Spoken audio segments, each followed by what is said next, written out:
Tempo da Quaresma, segunda semana, terça-feira. Tema 14. Humildade e espírito de serviço. Pontos a meditar. 1. Sem humildade é impossível servir os outros e podemos tornar infelizes os que nos rodeiam. 2. Imitar o serviço de Jesus, exemplo supremo de humildade e de entrega aos outros. 3. De modo particular, devemos servir aqueles que o Senhor colocou ao nosso lado, aprender da Virgem Maria.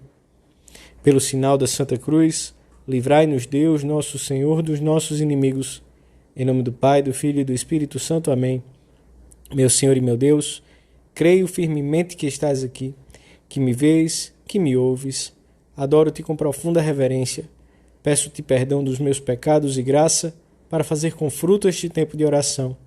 Minha Mãe Imaculada, São José, meu Pai, Senhor, meu anjo da guarda, intercedei por mim.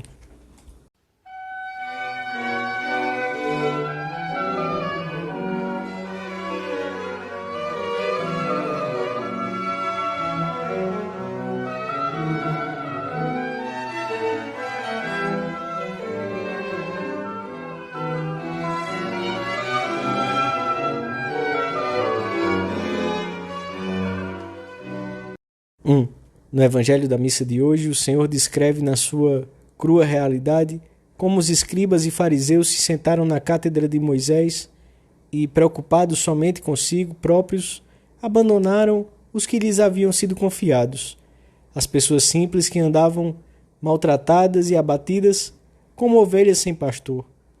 Só lhes interessavam os primeiros lugares nos banquetes, os seus filactérios e as suas franjas, os cumprimentos nas praças que os chamassem mestres. Haviam sido constituídos como sal e luz do povo de Israel, e tinham deixado o povo sem sal e sem luz.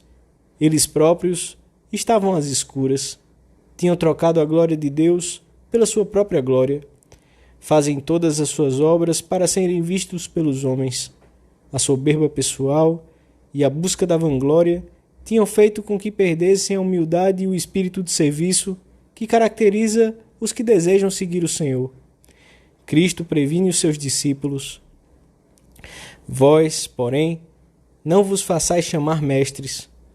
O maior dentre vós seja o vosso servo. E ele mesmo mostrou constantemente o caminho. Pois quem é o maior? Aquele que está sentado à mesa ou aquele que serve? Não é aquele que está sentado à mesa? No entanto, eu estou no meio de vós como quem serve. Sem humildade e espírito de serviço, não é possível viver a caridade. Sem humildade, não há santidade, pois Jesus não quer ao seu serviço amigos de peito inchado. Os instrumentos de Deus são sempre humildes. Na ação apostólica e nos pequenos serviços que prestamos aos outros, não há lugar nem motivo algum para autocomplacência ou para altaneria, pois quem verdadeiramente faz as coisas é o Senhor. Sem a graça de nada serviriam os maiores esforços. Ninguém pode dizer Jesus é o Senhor, senão sob a ação do Espírito Santo. Somente a graça pode potenciar os nossos talentos humanos e levar-nos a realizar obras que estão claramente acima das nossas possibilidades. E Deus resiste aos soberbos e dá a sua graça aos humildes. Devemos estar vigilantes, porque a pior ambição é a de procurarmos a nossa própria excelência, como fizeram os escribas e os fariseus, a de nos procurarmos a nós mesmos nas coisas que fazemos ou projetamos, arremete a soberba por todos os flancos, e o seu vencedor encontra em todo o que o circunda, em tudo o que o circunda. Se não formos humildes, podemos desgraçar a vida dos que nos rodeiam, porque a soberba infecciona tudo. Onde há um soberbo, tudo acaba por ser vítima da sua autossuficiência. A família, os amigos, o lugar de trabalho. O soberbo exigirá que o tratem com atenções especiais, porque se julga diferente, e será necessário tomar muito cuidado para evitar ferir a sua suscetibilidade. A sua atitude dogmática nas conversas, as suas intervenções irônicas, não interessa que os outros fiquem mal, desde que ele fique bem. A sua tendência para cortar conversas que surgiram naturalmente, etc., são manifestações de algo mais profundo, um grande egoísmo que se apodera das pessoas quando situam o horizonte da vida em si mesmas. Estes momentos de oração podem servir-nos para examinar na presença do Senhor como é o nosso relacionamento com os outros e se está repleto de um humilde espírito de serviço.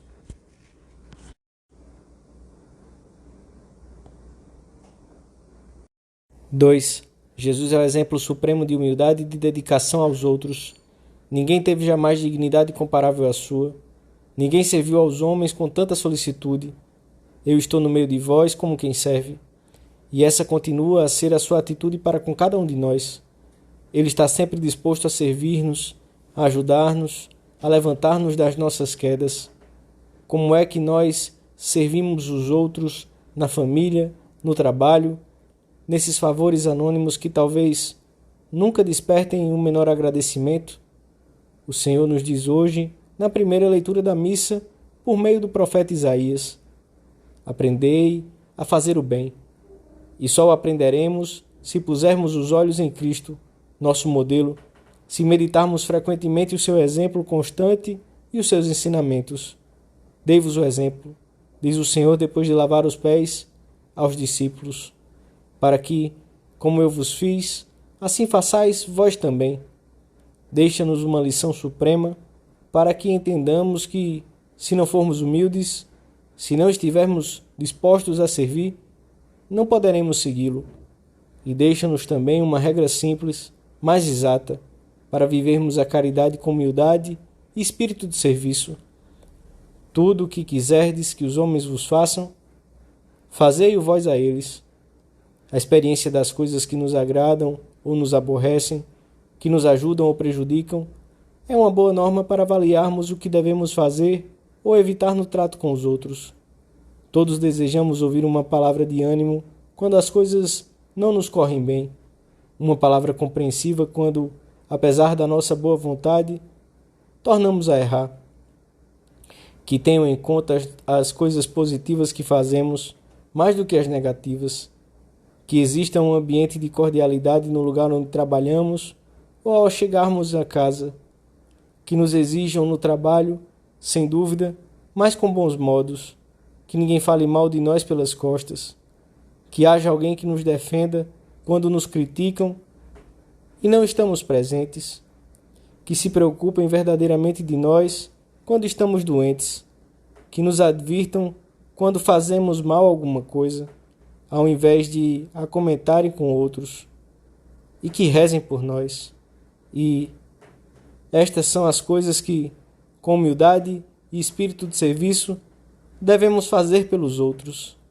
Aprender a fazer o bem. Se nos comportarmos assim, continua a dizer o profeta Isaías então: ainda que os vossos pecados sejam escarlates, tornar-se-ão brancos como a neve. Ainda que sejam vermelhos como a púrpura, ficarão brancos como a lã.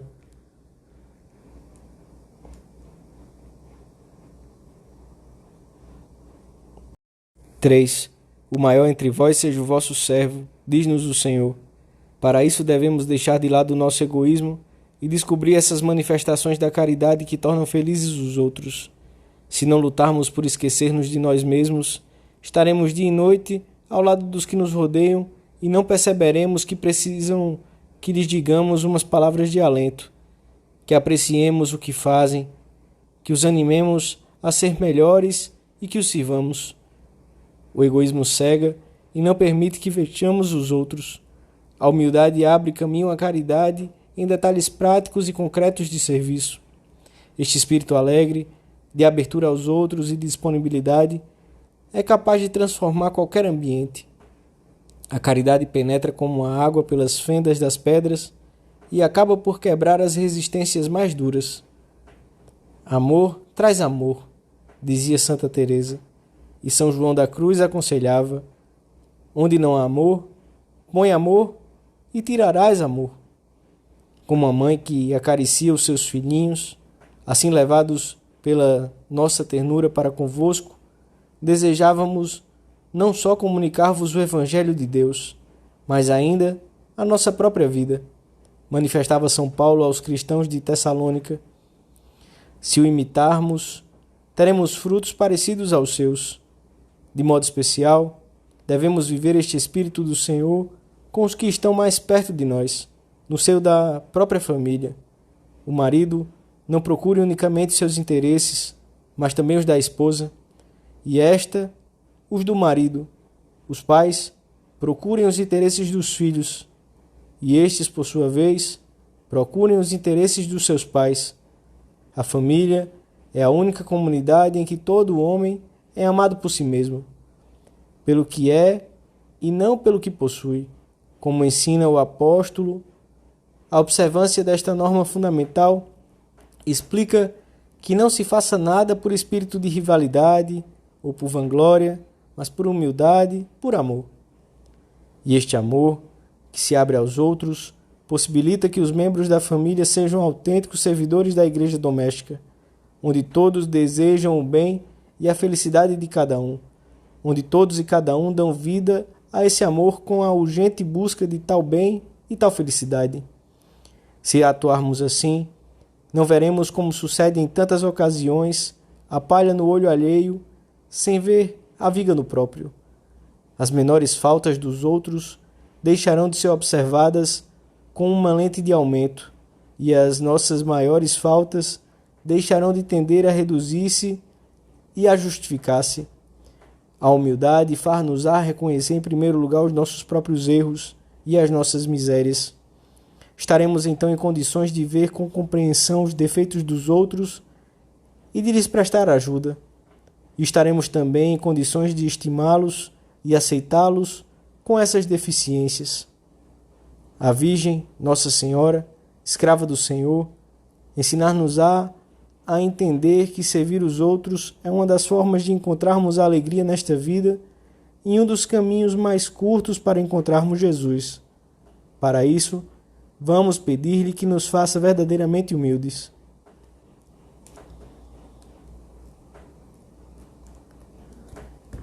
Dou-te graças, meu Deus, pelos bons propósitos, afetos e inspirações que me comunicaste nesta meditação.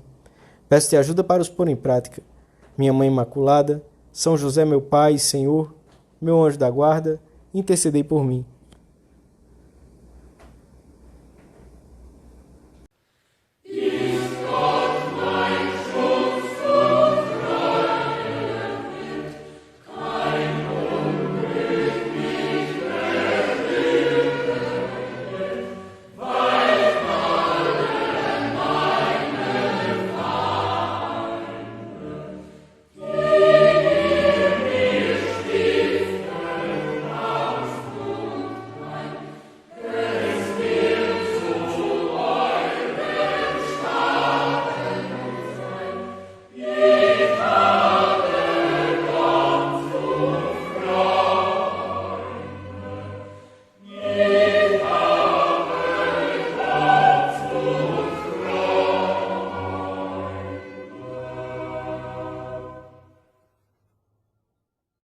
(8 de março de 2023), tempo da Quaresma, segunda semana, quarta-feira, tema 15, beber o cálice do Senhor. Pontos a meditar: 1. Identificar em tudo a nossa vontade quando o Senhor. Corredimir com Ele. 2. Oferecimento da dor e da mortificação voluntária. Penitência na vida corrente.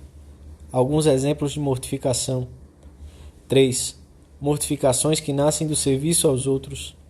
Pelo sinal da Santa Cruz, livrai-nos Deus nosso Senhor dos nossos inimigos. Em nome do Pai, do Filho e do Espírito Santo. Amém. Meu Senhor e meu Deus, creio firmemente que estás aqui, que me vês, que me ouves. Adoro-te com profunda reverência. Peço-te perdão dos meus pecados e graça para fazer com fruto este tempo de oração. Minha Mãe Imaculada, São José, meu Pai e Senhor, meu anjo da guarda, intercedei por mim.